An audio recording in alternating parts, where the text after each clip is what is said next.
మత్తయి సువార్త 22వ అధ్యాయము 3వ వచనం చదువుకుందాం. పెండ్లి విందుకు పిలువబడిన వారిని రప్పించుటకు అతడు తన దాసులను పంపినప్పుడు వారు రానొల్లకపోయిరి. 22వ అధ్యాయం 8వ వచనం. అప్పుడు అతడు, పెండ్లి విందు సిద్ధముగా ఉన్నది కానీ పిలవబడిన వారు పాత్రులు కారు. రాజమార్గమునకు పోయి కనబడిన వారందరినీ విందుకు పిలువడని దేవునికి స్తోత్రం కలుగునుగాక. చేతులెత్తి దేవునికి స్తోత్రం చెప్దా. దేవునికి మహిమ కలుగునుగాక. ఇది మనుషులు తినే ఆహారం కాదు, దేవుడు మనకు ఆత్మ సంబంధమైన జీవాహారమై ఆయన దిగి వస్తూ మనకిస్తున్న ఆహారం. దేవునికి మహిమ కలుగునుగాక. ఇప్పుడు మనం చదువుకుంటాం ఏమని, పరలోక రాజ్యం ఎలా ఉందో చెప్తూ ఈ 22వ అధ్యాయంలో మత్తయి సువార్తలో ఏమంటున్నాడు అంటే, పరలోక రాజ్యం పెండ్లి విందు చేసుకున్న ఒక విందును పోలి ఉంది అని యేసయ్య ఉపమానాన్ని ఆయన చెప్పాడు. చెప్తే పిలువబడిన వారు అనేకులు, కానీ ఎవరు రాలా? ఒక్కడు కూడా రాలా. విందు సిద్ధంగా ఉంది. మరి ఇప్పుడు వండింది నేను ఏం చేయాలి? పిలువబడిన వారు రాకపోతే? అందుకోసమే మీరు వెళ్ళండి, వీధిలో కనబడిన ప్రతి ఒక్కరిని పెండ్లి విందుకి పిలుచుకొని రండి అని యజమానుడు పంపాడు. పిలువబడిన వారు అనేకులు, కానీ ఏర్పాటు చేసిన వాళ్ళు కొందరు మాత్రమే. అందరూ మందిరానికి వచ్చారు. అందులో ఏర్పాటు చేయబడిన వారు ఎవరో? అందులో ఏర్పాటు చేయబడిన వారు ఎవరంటే, పిలవగానే వచ్చి చెప్పిన మాట విని కూర్చుని విన్నది విన్నట్టు, ఉన్నది ఉన్నట్టు దేవునికి లోబడేవారు. చేతులెత్తి దేవునికి స్తోత్రం చెప్దా.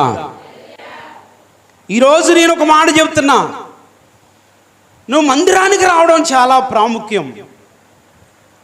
మందిరానికి వచ్చే వారిలో నువ్వు ఉండడం చాలా ప్రాముఖ్యం. కానీ మందిరానికి వచ్చినప్పుడు ఆ మందిలో, ఆ వచ్చిన వారిలో నువ్వు ఉన్న మాట కూడా వాస్తవమే, కానీ పిలువబడినప్పుడు వచ్చిన వాడు ఏం చేయాలంట?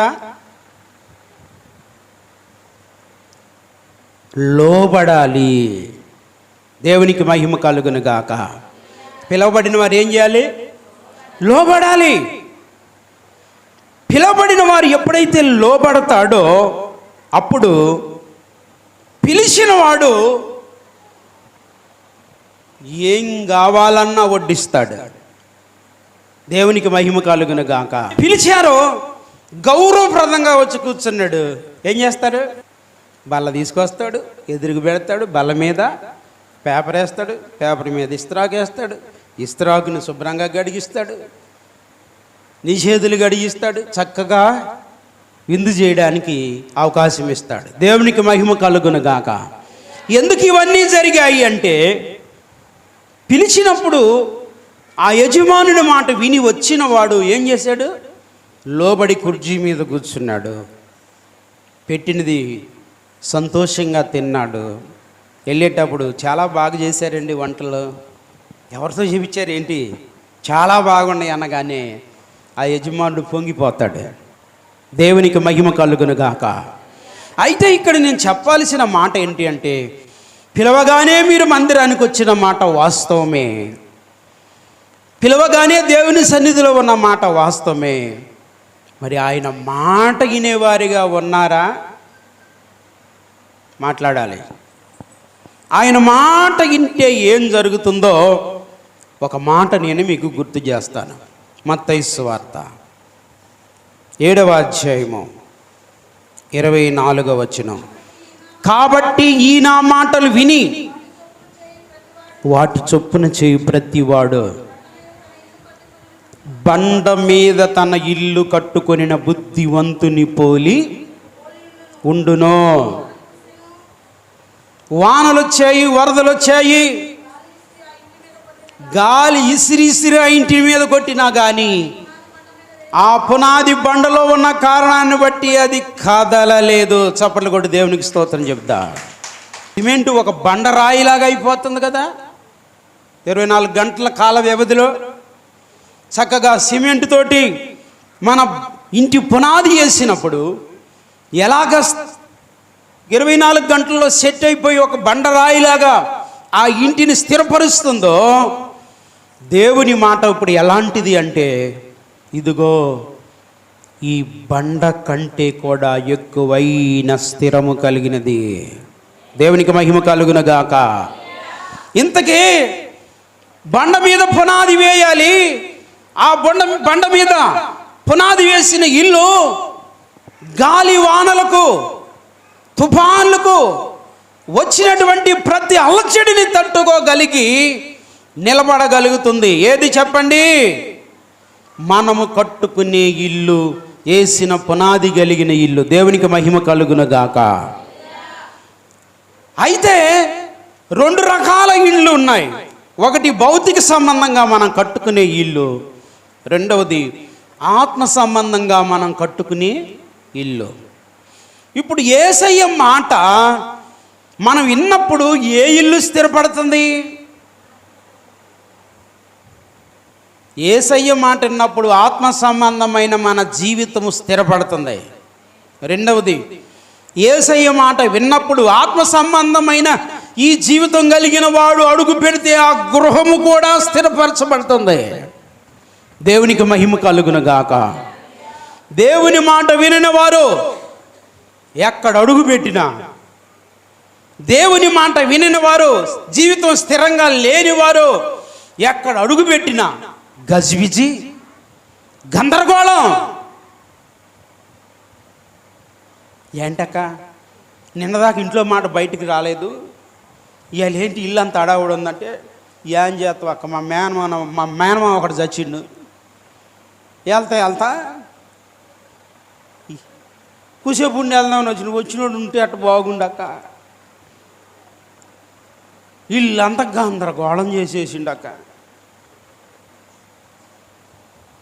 అందుకే ఈరోజు జీవితాలు స్థిరంగా లేకుండా, జీవితాలు స్థిరపరుచుకోకుండా 3 అంతస్తుల బిల్డింగ్లో నువ్వు ఉన్నా, చిన్న పూరి గుడిసెలో ఉన్నా, నీ జీవితం స్థిరమలేని కారణాన్న నువ్వు దేవుడు అనే బండ మీద నువ్వు నీ జీవితాన్ని కట్టుకోని కారణాన్న నువ్వు ఎంత శ్రేష్టమైన బిల్డింగ్ కట్టుకున్నా అది పెద్ద గుడ్డు సున్నా. దేవునికి మహిమ కలుగునుగాక.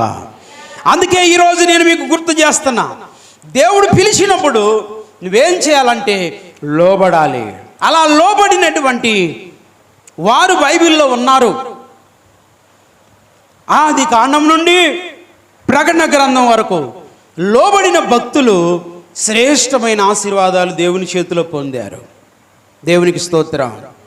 ఇంతకీ మన ఇంటిని ఏ బండ మీద నిర్మించుకోవాలి? మన ఆత్మీయ జీవితాన్ని ఏ బండ మీద మనం నిర్మించుకోవాలి? 1 కొరింథీ పత్రిక 10వ అధ్యాయం 4వ వచనం చదువు. అందరూ ఆత్మ సంబంధమైన ఒకే పానీయం తాగారు, ఏలైనగా తను వెంబడించిన ఆత్మ సంబంధమైన బండలోనిది త్రాగిరి, ఆ బండ క్రీస్తే. దేవునికి మహిమ కలుగునుగాక.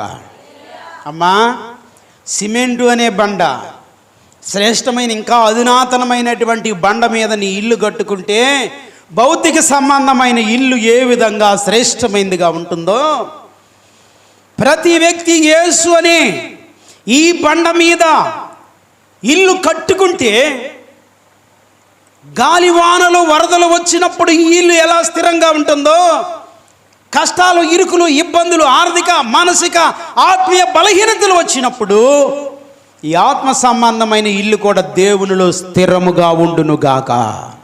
దేవునికి స్తోత్రం. ఇంతకీ మనం పునాది వేసుకున్న ఈ బండ ఎవరు అంటే క్రీస్తే అని వాక్యం చెప్తా ఉంది. ఇప్పుడు క్రీస్తు అనే బండ మీద నా ఇల్లు ఉండాలి అన్న వాళ్ళందరూ గట్టిగా దేవునికి స్తోత్రం చెప్దాం.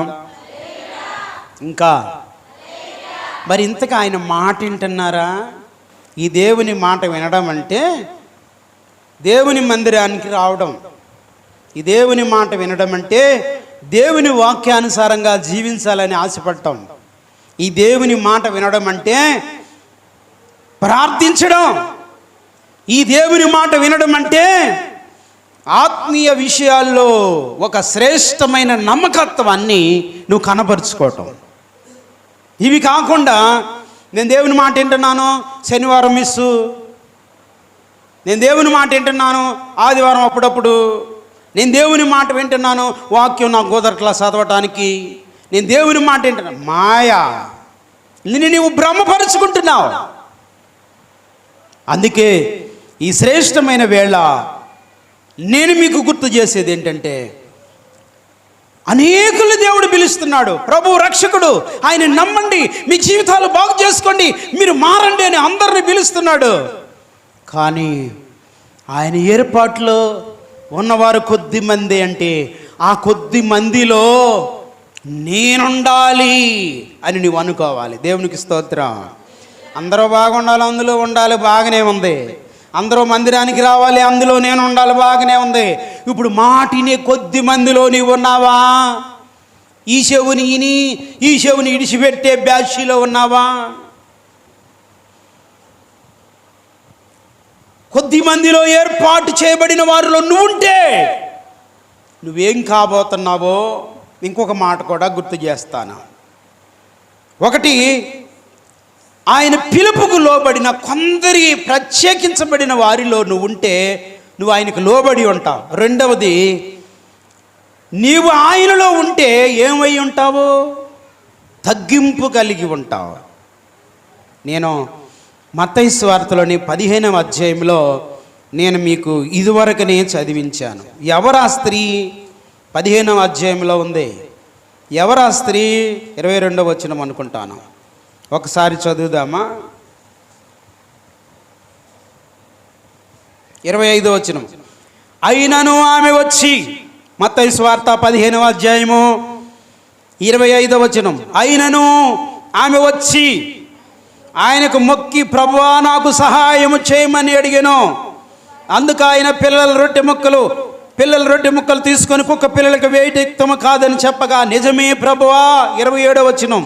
కుక్క పిల్లలు కూడా తమ యజమానుని బల్ల మీద నుండి పడు ముక్కలు తినును కదా అని చెప్పెను. అందుకు యేసు, అమ్మా నీ విశ్వాసము గొప్పది, నీవు కోరినట్లే నీకు జరుగునుగాక, అవునుగా. కానీ ఆ గడియలోనే ఆమె కుమార్తె స్వస్థత పొందిన. దేవునికి స్తోత్రం. అమ్మ పిలవబడినప్పుడు ఏమవ్వాలంట? లోబడాలి.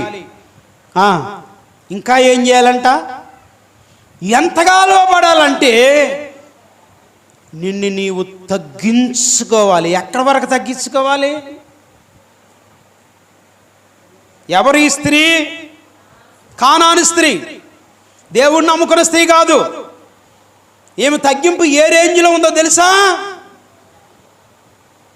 దావీదు కుమారుడా, నన్ను కనికరించి నా కుమార్తెను స్వస్థపరిచిన ఆయన అంటూ ఒక్క మాట చెప్పలేదంట దేవుడు. శిష్యులు అన్నారు, అయ్యా మా చెవులు గుయ్యమంటున్నాయి నాయన, ఈమె మాట వెళ్ళలేకపోతున్నాం, నువ్వెందుకు సమాధానం చెప్పట్లేదంటే ఒక్క మాట చెప్పలేదంట. నశించిన ఇశ్రాయేలు దగ్గరకు వచ్చాను, ఇశ్రాయేలీలైన వా బిడలే తప్ప ఈమె దగ్గరికి నేను రాలేదు, ఈమెకు నేను స్వస్థత ఇవ్వను అంటే కూడా అయినను వచ్చి బ్రతిమాలతా ఉందంట. ఇప్పుడు ఏం జరిగిందో తెలుసా? పిల్లల రొట్టె ముక్కలు కుక్కలకి వేస్తే బాగుంటుందా అంటే, అయ్యా నేను కుక్కనే, నా పిల్లల కుక్క పిల్లలే, అయినా యజమానుడు తింటుంటే రొట్టె కింద పడితే కుక్కలు తింటాయి కానీ ఆయన అంటే ఎంత తగ్గించుకుంది? అడుగు భాగం వరకు తగ్గించుకుంది. ఎంతవరకు వంగింది? సాష్టాంగపడే అంతగా వంగింది. దేవునికి మహిమ కలుగును గాక. చాలామంది అన్నయ్య గారు నేను ఎంతో తగ్గించుకున్నాను కానీ ఎక్కడికి తగ్గించుకోవాలి? దేవుని దగ్గర ఎంతగా నువ్వు తగ్గించుకోగలిగితే అంతగా నీకు తగ్గింపు మనసు ఉండునుగాక. కొంతమంది లెవెలు సామాన్యంగా ఉంటుందా? వాళ్ళకి ఒక రేంజ్లో ఉండాలనుకుంటారు, ఇక అక్కడి నుంచి పొరపాటున దగ్గరే. బైబిల్లో ప్రభువుని ఎరిగిన వారు ఎంత దూరం తగ్గించుకున్నారంటే తలలు పైకెత్తిన తలలు భూమి మీద సాష్టాంగ నమస్కారం చేసి, ఒక్క మాటలో చెప్పాలంటే మరణమగునంతగా తగ్గించుకున్నారు. దేవునికి మహిమ కలుగునుగాక. ఒకటేమో లోబడే స్థితి ఉండాలి, ఈ దేవుడి ఏర్పాటులో ఉన్నవాళ్ళు. రెండోదేమో తగ్గింపు స్వభావం ఉండాలి. ఈ రెండు స్వభావాలు కలిగినటువంటి వ్యక్తులుగా ఎవరున్నారంటే 12 మంది శిష్యులు ఉన్నారు. ఈ 12 మంది శిష్యులు నేను రాత్రి వేళ గుర్తు చేశాను. మత్తయి సువార్త 10వ అధ్యాయంలో వాళ్ళు ఎంత తగ్గింపు అంటే,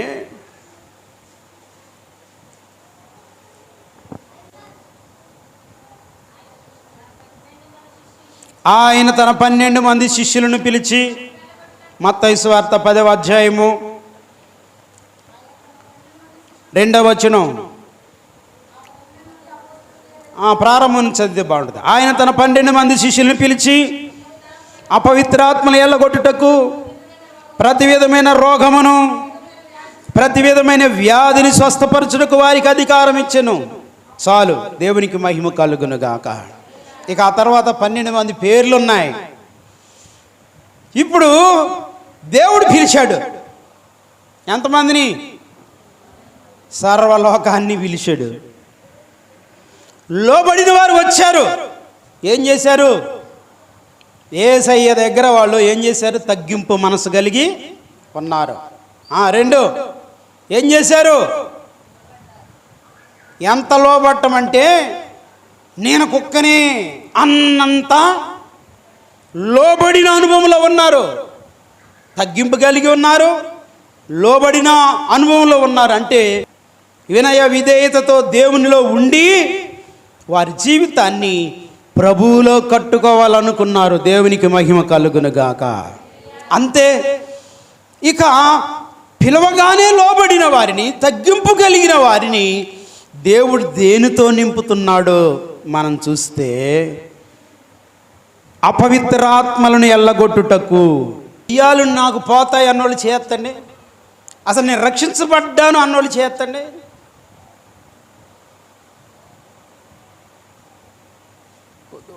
ఏంటో